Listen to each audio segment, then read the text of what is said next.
Hello world, welcome to another episode of the Fourth Heritage Mindset.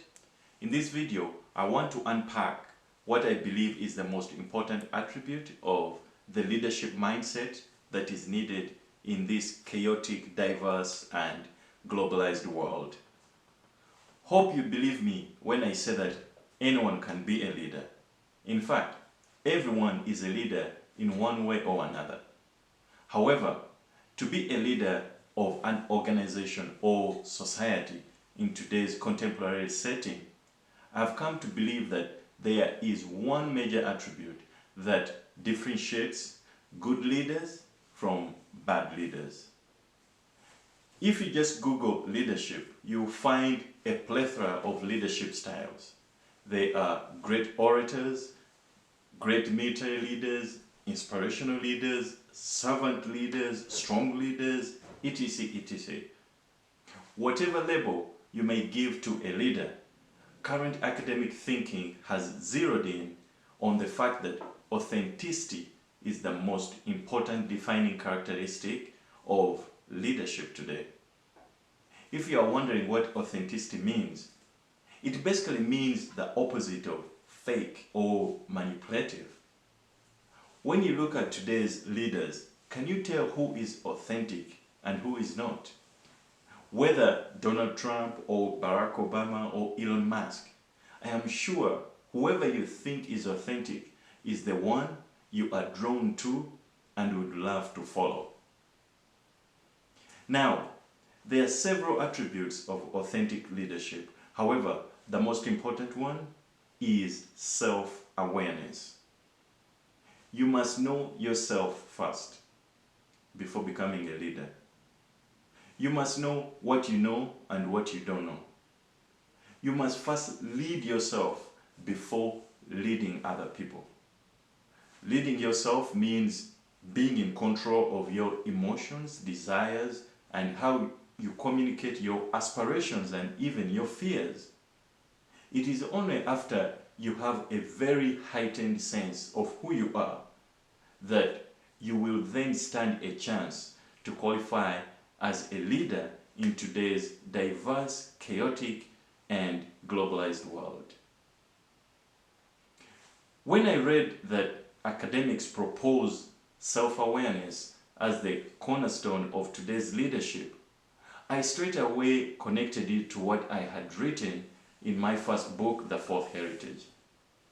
On page 2 of the second edition, I wrote, "Self-awareness is the tree of knowledge."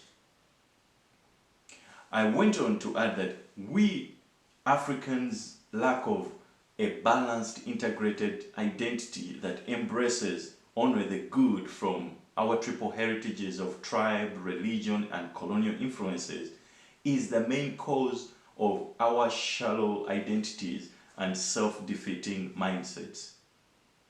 It is our lack of unintegrated self-awareness that leads to the 6 killer mindsets that I write about. For example, in many of our African countries, our leaders will gladly invite foreigners and give them incentives to exploit our natural resources at the expense of the natives, all in the name of foreign investment. Little do they know that they are acting out the killer mindset of inferiority complex if you give favor to the foreigners, usually the Europeans or Asians, at the expense of local business people and local native people who could benefit and even do the same work, maybe cheaper. It is similar to how our colonial era kings and chiefs gave away our lands and gladly received trinkets like mirrors and Bibles in exchange. Another example is how many Africans feel justified to show hatred towards all white people or all Europeans as a sign of self-identification with our Africanness. Little do they know that they are merely acting out the killer mindset of victimhood.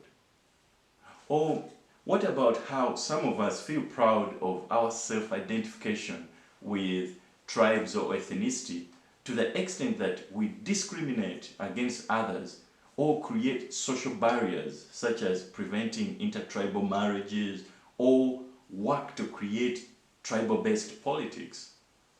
Little do we know that we are suffering from the killer mindset of self-hate. So, in my humble opinion, in order for you to be a modern leader who is defined by authenticity, your self-awareness must be built on positive emotions. You can compete in the world against other people without letting hatred be the defining characteristic of your identity. Your high dose of self-awareness must be devoid of self-sabotaging mindsets. It is only when we identify ourselves, first and foremost, as human beings at a deeply spiritual, intellectual, and emotional level, one not constrained by tribe, religion, or race, that we can be able to stand as leaders, not only of our fellow Africans, but of any other humans, be they Europeans, Americans, Chinese, or whoever. That's my 2 cents. What do you think is the most important aspect of leadership? If you don't think it is authenticity, what is it? Is it power, intelligence, money, social class? To mention a few. Let me know in the comment section below. Thank you for watching, and remember, changing our mindsets is the struggle.